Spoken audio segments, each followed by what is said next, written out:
കെനിയയിലെ നെയ്റോബിക്ക് സമീപമുള്ള tikka Vincentian divine prayer centre ഇന്ന് ലക്ഷക്കണക്കിന് ആളുകളെ ക്രിസ്തുവിലേക്ക് നയിക്കുന്നൊരു അഭയകേന്ദ്രമാണ്.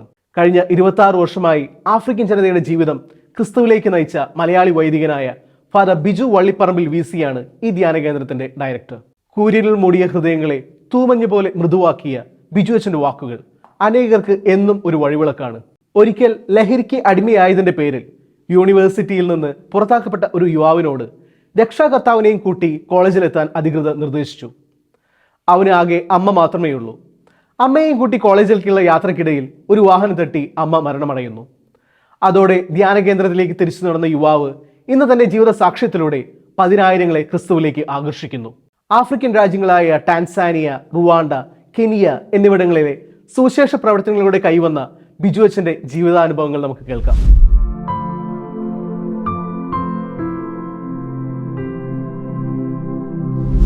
നമ്മുടെ ധ്യാനങ്ങളെല്ലാം 2 ഭാഷയിലും നമ്മൾ പ്രീച്ച് ചെയ്യാറുണ്ട്. ഒരു വലിയൊരു അഡ്വാൻറ്റേജ്, കെനിയയുടെ ഒരു വലിയ അഡ്വാൻറ്റേജ്, ഭൂരിപക്ഷം ആളുകൾക്കും ഇംഗ്ലീഷ് അറിയാം.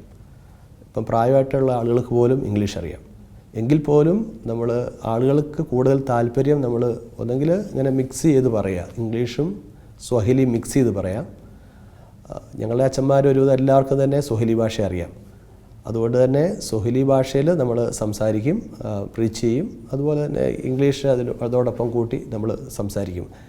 എന്ന് പറയുമ്പോൾ ഈ ആളുകൾക്ക് ഒരു ഫാമിലി ആയിട്ടൊന്നും അവർ ധ്യാനത്തിന് അങ്ങനെ വരാറില്ല. പക്ഷേ പിന്നെ അവരുടെ കൂട്ടുകാരൊക്കെ ആയിട്ട് വരാം, അല്ലെങ്കിൽ നെയ്ബേഴ്സായിട്ട് ധ്യാനത്തിന് വരാം. അപ്പോൾ അവർക്ക് സ്വഹിലി അല്ലെങ്കിൽ ഈ സ്വഹിലി ഇംഗ്ലീഷും നമ്മൾ മിക്സ് ചെയ്ത് നമ്മൾ പറയും. അവരുടെ ട്രൈബൽ ലാംഗ്വേജാണ് അവർ പ്രിഫർ ചെയ്യുന്നത്. അവരുടെ ട്രൈബൽ ലാംഗ്വേജ് വേറെ ഓരോ ട്രൈബിനും ഓരോ ലാംഗ്വേജാണ്. അത് ഞങ്ങൾക്കാർക്കും അറിയില്ല. പക്ഷേ ഈ സ്വഹിലി തന്നെ നമ്മൾ പറയാൻ സാധിക്കുമെങ്കിൽ, അല്ലെങ്കിൽ ഇംഗ്ലീഷ് മിക്സ് ചെയ്ത് സ്വഹിലി അങ്ങനെ പറയാം. ഇംഗ്ലീഷ് തന്നെ പറഞ്ഞാൽ പോലും ഭൂരിപക്ഷം ആളുകൾക്കും മനസ്സിലാവും.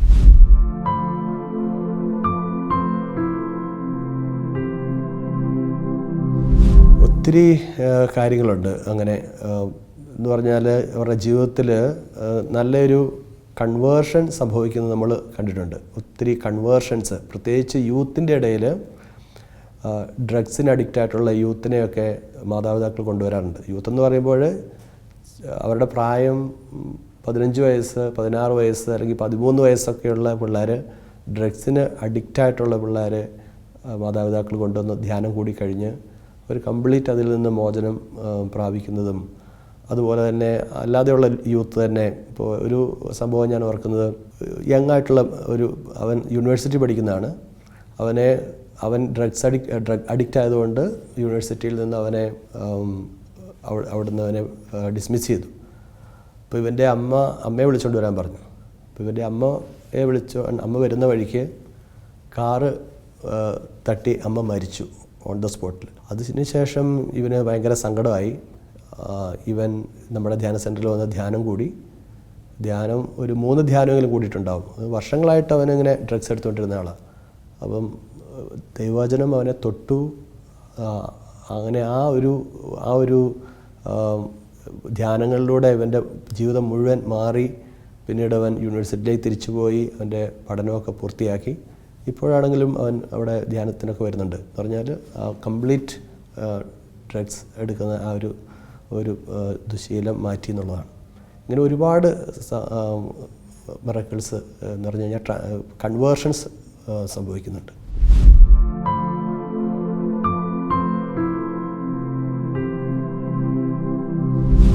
ഫാദർ ബിൽ എന്ന് പറഞ്ഞ ഒരു അച്ഛൻ വളരെ ഫേമസ് ആയിട്ടുള്ള ഒരു റിട്രീറ്റ് പ്രീച്ചറായിരുന്നു. അദ്ദേഹമാണ് ഇവിടെ ഞങ്ങളൊരു പ്രീച്ചിങ് മിനിസ്ട്രി ഇങ്ങനെ തുടങ്ങാനുള്ള ഒരു കാരണം അദ്ദേഹത്തിൻ്റെ ഇനിഷ്യേറ്റീവ്സാണ്. എന്ന് വെച്ചാൽ ഈസ്റ്റ് ആഫ്രിക്കയിൽ ടാൻസാനിയ, കെനിയ, റുവാണ്ട, യുഗാണ്ട ഇങ്ങനെ 4 രാജ്യങ്ങളിലാണ് വിൻസെൻഷൻ വൈദികരിപ്പം ജോലി ചെയ്യുന്നത്. അപ്പം അച്ഛൻ ധ്യാനം പ്രസംഗിച്ചതിന് ശേഷമാണ് ഒരു ഡോണർ, ഒരു കാത്തലിക്, അദ്ദേഹമാണെങ്കിൽ ഈ ഒരു 10 ഏക്കർ സ്ഥലം നമുക്കിവിടെ തരുന്നത് എന്ന് പറഞ്ഞാൽ ഈ തീക്ക എന്ന സ്ഥലത്ത്. അതൊരു 10 വർഷത്തോളം നമുക്ക് ഒന്നും ചെയ്യാൻ സാധിച്ചില്ല. 10 വർഷത്തേന് ആ സ്ഥലം അങ്ങനെ തന്നെ കിടക്കുകയായിരുന്നു. അപ്പോൾ ഞങ്ങളുടെ വേറൊരു അച്ഛനാണ് ഫാദർ ആൻ്റണി പറങ്കിമാലിൽ. അച്ഛൻ ഈ പറഞ്ഞ പോലെ നല്ല ഒരു പ്രീച്ചറാണ്. അതുപോലെ തന്നെ അച്ഛൻ ശരിക്ക് പ്രാർത്ഥിച്ച് അതുപോലെ തന്നെ നമ്മുടെ നായിക്കാമർമൽ അച്ഛനോടൊക്കെ ആയിട്ട് സംസാരിച്ച് നായിക്കാമർമൽ അച്ഛൻ്റെ ഒരു ഗൈഡൻസാണ് ആ സമയത്ത് ശരിക്കും പറഞ്ഞാൽ നമുക്ക് കിട്ടിയത്. എന്ന് പറഞ്ഞാൽ എങ്ങനെ ഒരു ധ്യാന സെൻറ്റർ നമ്മളിനി തുടങ്ങണം തന്നെ. ആ ഒരു സമയത്ത് നമുക്ക് ധ്യാന സെൻറ്റർ തുടങ്ങാനുള്ള പൈസയോ അങ്ങനെയുള്ള കാര്യങ്ങളൊന്നുമില്ലായിരുന്നു. പക്ഷേ നമ്മൾ തുടങ്ങിക്കഴിഞ്ഞപ്പോൾ ഓരോന്നും ദൈവം ഇങ്ങനെ അറേഞ്ച് ചെയ്ത് ഇതിപ്പോൾ ഒരു വലിയൊരു സെൻറ്ററായിട്ട് മാറിയിരിക്കുകയാണ്. ശരിക്കൊരു ഇന്നർ വോയിസ് അല്ലെങ്കിൽ ഒരു ഇന്നർ ഇൻസ്പിറേഷൻ തന്നെയാണ്, ദൈവം നൽകിയ ഒരു ഇൻസ്പിറേഷൻ വഴി തന്നെയാണ് ഇങ്ങനെ ഒരു ധ്യാന സെൻറ്റർ അവിടെ വരാൻ കാരണം.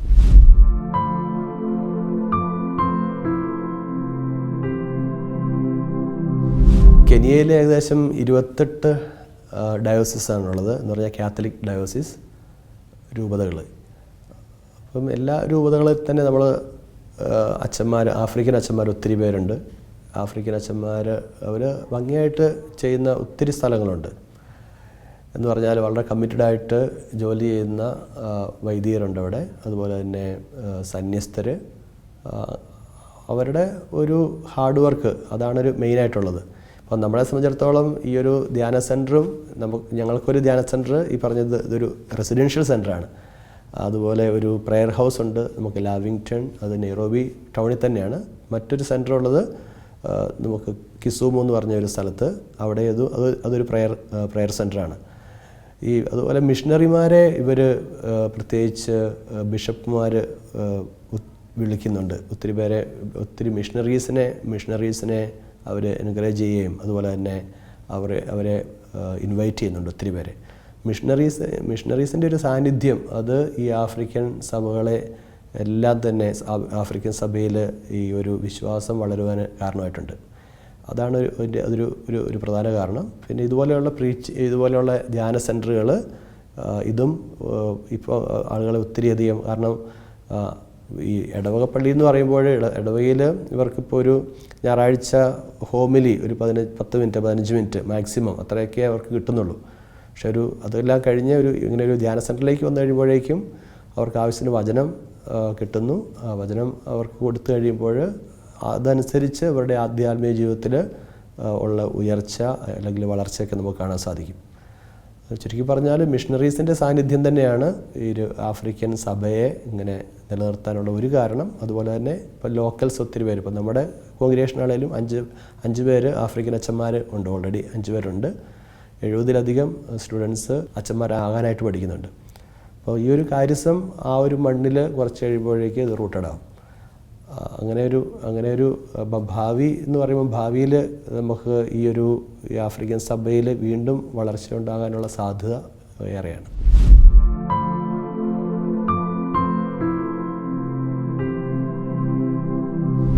അവിടെയുള്ള മനുഷ്യർ വൈദികരെ ട്രസ്റ്റ് ചെയ്യുന്നുണ്ട്, അതൊരു കാര്യം. അതുപോലെ തന്നെ ഇപ്പം വൈദികനായിട്ട് ഞാനവിടെ ജോലി ചെയ്യുമ്പോൾ എനിക്ക് തോന്നിയിട്ടുള്ളൊരു കാര്യം, എൻ്റെ വൈദിക അന്തസ്സ് അത് വളരെ വിലപ്പെട്ടതാണ്. അല്ലെങ്കിൽ ഈ മനുഷ്യർക്ക് വൈദികരെ ആവശ്യമുണ്ട് എന്നൊരു ശക്തമായിട്ടുള്ള ഒരു തോന്നൽ, അല്ലെങ്കിൽ ഒരു തോന്നലല്ല, ഒരു എക്സ്പീരിയൻസാണ്. എന്നെ അവിടെ ആവശ്യമുണ്ട് എന്നുള്ളൊരു തോന്നലുണ്ട് എനിക്ക് ഒരു വൈദികൻ എന്നുള്ള രീതിയിൽ. കാരണം എന്തെങ്കിലും ഒരു ബുദ്ധിമുട്ട്, ഒരു പ്രശ്നം, പ്രത്യേകിച്ച് ഇടവകളിലൊക്കെ അവരുടെ വീടുകളിലൊരു പ്രശ്നമൊക്കെ ഉണ്ടായി കഴിഞ്ഞാൽ ഓടി വരുന്നത് അച്ഛന്മാരുടെ അടുത്തേക്കാണ്. എന്താണ് ചെയ്യേണ്ടത്, അല്ലെങ്കിൽ അച്ഛന്മാരുടെ ഒരു ഉപദേശം, പ്രാർത്ഥന, ഇതൊക്കെ തേടുന്ന ഒരു മനുഷ്യരാണ് അവിടെ. ഇത് നമ്മുടെ നാട്ടിലും ഉണ്ടായിരുന്നു പണ്ട്. എന്ന് പറയുമ്പോൾ പഴയ കാലത്ത് വീടുകളിലൊക്കെ ഒരു പ്രശ്നം ഉണ്ടായി കഴിഞ്ഞാൽ ഇടവൈദ്യൻ്റെ അടുത്ത് പോയി അച്ഛനോട് പ്രാർത്ഥന ചോദിക്കുക, അല്ലെങ്കിൽ അച്ഛനോട് ഉപദേശം ചോദിക്കുക, ഇങ്ങനെയുള്ള കാര്യങ്ങളുണ്ടായിരുന്നു. അപ്പോൾ എനിക്ക് ആ ഒരു ബന്ധം, വൈദികരുമായിട്ടുള്ള നല്ലൊരു ബന്ധം നമ്മൾ വീണ്ടും അത് കൊണ്ടുവരേണ്ടതാണ് നമ്മുടെ ജീവിതത്തിൽ. വൈദികൻ്റെ ബ്ലെസ്സിങ് അല്ലെങ്കിൽ ഒരു പ്രാർത്ഥന, അഡ്വൈസൊക്കെ നമുക്ക് തന്നെ അറിയാമെങ്കിൽ പോലും ഒരു അഡ്വൈസ് ഒരു അച്ഛനോട് ചോദിക്കുന്നതൊക്കെ അതും നല്ലതാണെന്നുള്ളൊരു ചിന്തയാണ്. അപ്പോൾ ആ രീതിയിൽ നമ്മുടെ പള്ളിയായിട്ടുള്ള നമ്മുടെ പഴയ ബന്ധം ഒന്നും കൂടെ നമ്മൾ പുതുക്കേണ്ടതുണ്ട്. അതുപോലെ തന്നെ പള്ളിയായിട്ട് നമ്മൾ ഒത്തുപോകണം എന്ന് പറഞ്ഞു കഴിഞ്ഞാൽ എപ്പോഴും ഒരു ബന്ധമുള്ളത് നല്ലതാണെന്ന് എനിക്ക് തോന്നുന്നു.